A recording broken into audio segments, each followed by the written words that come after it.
Shalom dan puji Tuhan saudara atas kebaikan Tuhan pada setiap kita sehingga pagi ini dengan izin Tuhan kita boleh bangun dengan tubuh dan sehat, pikiran cergas dan semangat yang berkobar-kobar untuk melayani Tuhan. Untuk memulai renungan kita, mari kita berdoa. Bapa Syurgawi, terima kasih atas kebaikan-Mu karena bersama dengan kami sementara kami mendengar dan mempelajari firman Tuhan. Dalam nama Yesus kami berdoa. Amin.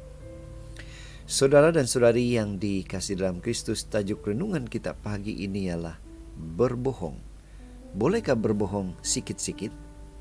Firman Tuhan dalam Kejadian 27 ayat 12 katakan, "Mungkin ayahku akan meraba aku, maka nanti ia akan menyangka bahwa aku mau memperolok-olokkan dia.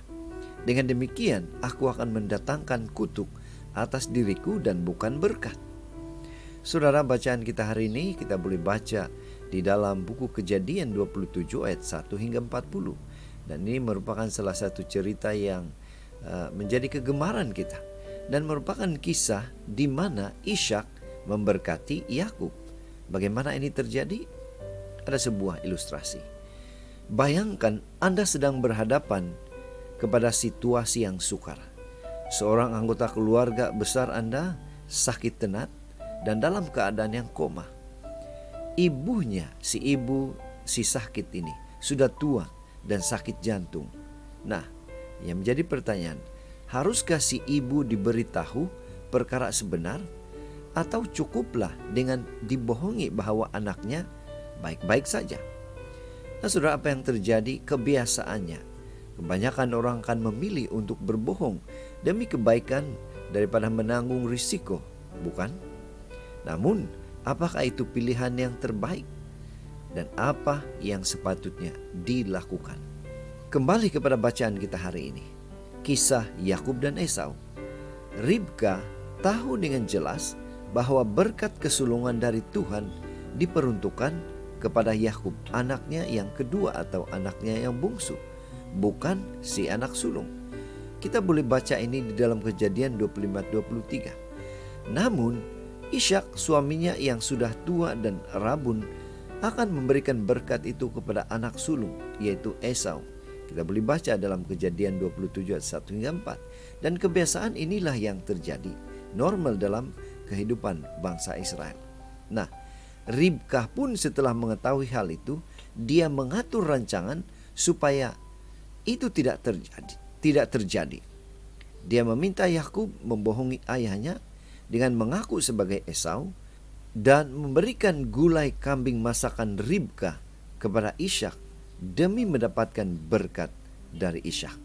Kita boleh baca dalam ayat yang kelima hingga 29. Nah, ketika Esau mengetahui hal tersebut, setelah terjadi, dia menangis dan menanam perasaan dendam kepada Yakub. Dan kita tahu apa cerita selanjutnya. Yang menjadi pertanyaan untuk kita, apa yang harus kita lakukan? Sekalipun dilakukan demi kebaikan, kebohongan itu tetaplah dusta yang mengingkari kebenaran. Sebab utama orang melakukannya adalah karena dia tidak percaya. Inilah yang harus kita ingatkan kepada diri kita, saudara. Sebab utama orang melakukannya adalah karena dia tidak percaya atau kurang beriman bahwa Tuhan sepenuhnya berkuasa, bahwa Tuhan boleh melakukan rencananya sekalipun itu nampak mustahil bagi manusia. Saudara, relakah seseorang yang beriman tetap berpegang pada kebenaran dan tunduk pada kehendak Tuhan?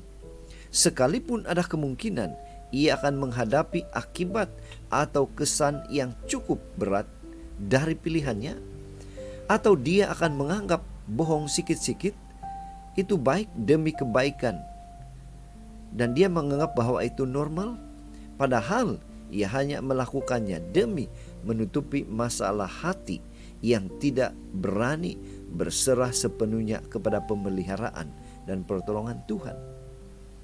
Itu sebabnya pada pagi ini mari kita ingatkan diri kita. Mari kita ubah cara kita berpikir, cara kita membuat pilihan dalam situasi seperti ini. Dengan apa? Dengan menyerahkan segala kekhawatiran kita kepada Tuhan. Kenapa, saudara? Kena membenarkan bohong sikit-sikit adalah hati yang kurang percaya sepenuhnya kepada Tuhan. Inilah doa dan harapan kita. Mari kita datang kepada Tuhan untuk memohon atau meminta kekuatan, kemampuan dalam hal ini. Dan ingatlah saudara, janji Tuhan itu pasti. Dia akan memberikan kita kemampuan supaya kita boleh membuang sikap bohong sikit-sikit dan tetap yakin akan pertolongan Tuhan yang luar biasa. Saudara, mari kita tetap setia, tetap semangat, tetap positif, dan tetap sehat bersama dengan Tuhan sampai Maranatha. Tuhan memberkati kita. Mari kita berdoa. Bapa Surgawi, sekali lagi kami bersyukur, berterima kasih karena Tuhan mengingatkan kepada kami untuk berserah sepenuhnya kepada kedaulatan, kepada pertolongan Tuhan dalam hal untuk berkata benar kepada sesama, apalagi kepada Tuhan. Dalam nama Yesus kami berdoa. Amin.